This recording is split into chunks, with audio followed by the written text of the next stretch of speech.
ॐ सहनाववतु सहनौ भुनक्तु सह वीर्यं करवावहै तेजस्विनावधीतमस्तु मा विद्विषावहै। ओम शांति शांति शांति। हरि ओम। तो हमने देखा कि पिछले श्लोक में भगवान ने बताया कि शब्द आदि विषयों में जिनमें जिनमें हमारा मन रखता है उससे एक एक करके हटाते हुए हमारा जो अल्टीमेट गोल है, जो एम है, जो हमारा लक्ष्य है, वो ये है कि उससे हटा के और धीरे धीरे विषयों से हटा के परमात्मा में लगाए। अब इसी दिशा में भगवान क्या कहते हैं आगे देखते हैं हम लोग। प्रशांत मनसम ही एनम योगिनम सुखम उत्तमम उपैति शांत रजसम ब्रह्मभूतम अकल्मसम। तो ये जो है, देखिए, जिसका अब यहाँ पर क्या है कि भगवान कह रहे हैं कि जिसका मन भली प्रकार शांत है, जो पाप से रहित है, जिसका रजोगुण शांत हो गया है, ऐसे सच्चिदानंद घन ब्रह्म के साथ एक ही भाव हुए योगी को उत्तम आनंद प्राप्त होता है। क्या अर्थ हुआ? ये तो भाषा लिखी हुई, जरा समझते हैं इसको क्या कहा है भगवान ने यहाँ पर। तो भगवान कह रहे हैं क्योंकि जिसका मन भली प्रकार शांत है, जो पाप से रहित है, जिसका रजोगुण शांत हो गया है। अब रजोगुण क्या होता है? रजगुण का अर्थ होता है, जो रज कहते हैं धूलिकण को। धूलिकण से अर्थ यहाँ होता है जो जगत में, दुनिया में, संसार में जो चीजें हमको बनी हुई दिखती हैं, भौतिक चीजें दिखती हैं, जो आंखों से दिखती हैं, जो इंद्रियों को अनुभव होती हैं, उन सभी को, वो उनमें हमारा स्वाभाविक आकर्षण होना रजोगुण कहलाता है। और इसी प्रकार जैसे ये जो सत्व, रज और तमस तीन गुण कहलाते हैं व्यक्ति के सामान्य तौर पर। तो जो सत्व होता है वो होता है कि जो रजगुण नहीं है, और तम है वो जिसके अंदर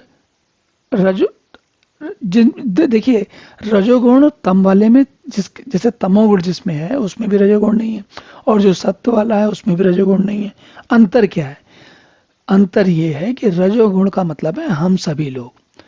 तमोगुण वो लोग हैं जो कुछ करते ही नहीं है, आलसी हैं, निष्क्रिय हैं, वो तमोगुण वाले हैं। करते कुछ नहीं है, बस केवल खाते पीते हैं और सो जाते हैं, वो तमोगुण कहलाते हैं।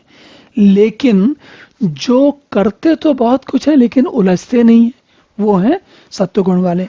और हम सत्वगुण के बारे में गीता में कई बार, बहुत बार इस बारे में बहुत ही ज़्यादा गंभीरता से कई बार चर्चा की गई, इसलिए हम इसके बारे में अलग समझेंगे। पर यहाँ पर हमें ये केवल समझना है कि रजोगुण शांत हो गया है।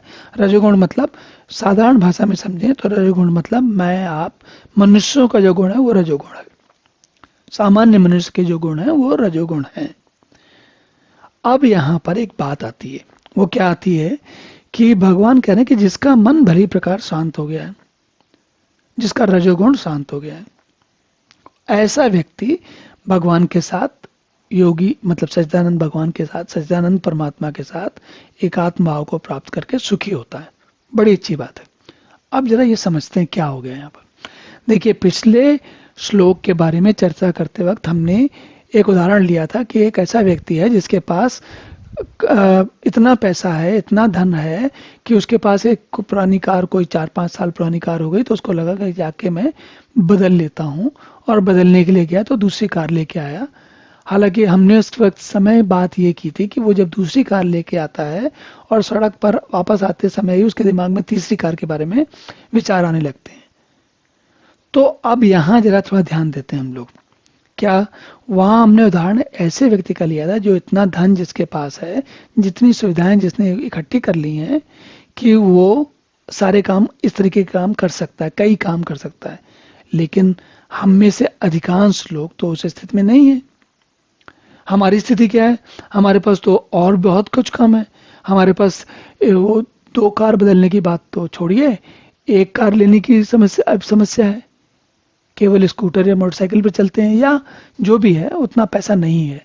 अधिकांश लोग ऐसे ही हैं जिनके पास अभाव हैं उनको चाहिए। अभाव का मतलब सीधा गरीब नहीं है, एकदम ऐसा नहीं है कि खाने को नहीं है। मैं उन लोगों की बात कर रहा हूँ जिनके पास सामान्य जिंदगी जीवन तो चलता है, लेकिन उनके उनको अभी दिखता है कि और लोगों के पास बहुत कुछ है। अच्छा, ये एक ऐसी समस्या है जिसका कि कोई निदान नहीं, कोई इलाज नहीं है। क्या कि आपके पास है, बहुत कुछ है, लेकिन और लोगों के पास आपसे ज़्यादा कुछ है, तो वो पूरी ज़िंदगी भर आपको दौड़ाए रहता है। क्योंकि जब जब आप जितना पा लेंगे, तो उसके बाद अब उसके आगे जिन लोगों के पास है वो दिखने लगेगा। तो रुकेंगे आप कब जाके? रुकेंगे तब जब आप बिल गेट्स या जो वो क्या एलन मस्क जैसे लोगों से ज़्यादा पैसा बना लेंगे, यानी कि आप दुनिया के सबसे रईस आदमी हो जाएंगे, तभी रुकेंगे भाई। और एक समय था कि लोग कहते थे कि बिल गेट्स जो है वो कुछ 5 साल से 6 साल से 7 साल से 10 साल से लगातार दुनिया के सबसे धनी व्यक्ति है। तो क्या अब बिल गेट्स की समस्या है कि उसको आगे भी बने रहना धनी, वो नहीं जाएगा, दूसरे लोग उससे ज़्यादा धनी हो जाए? हो सकती नहीं हो सकती, मुझे बिल गेट्स के बारे में ये बात नहीं पता, लेकिन फिर भी लोगों की इच्छाएं बनी रहती हैं। तो यहाँ जो है, जिनके पास, जिनको अभी बहुत कुछ नहीं मिला है, जिनको ये लगता है कि मेरे पास कम है, दूसरे के पास ज़्यादा है, वो क्या कहेंगे यहाँ पर कि भाई तुम्हारा मन शांत इसलिए है क्योंकि तुम्हारे पास एक कार तो है, दूसरी लेने जा रहे हो, तीसरी भी ले सकते हो, तो तुम्हारा तो मन शांत हो गई होगा, उसमें कौन सी बड़ी बड़ी बात है ना? ये स्थिति आम व्यक्ति की, सामान्य व्यक्ति की यही स्थिति होती है। उसको लगता है कि जिसके पास है वो बड़ी बड़ी बातें करता है। अरे आपके पास नहीं होता तब हम आपसे बात करते।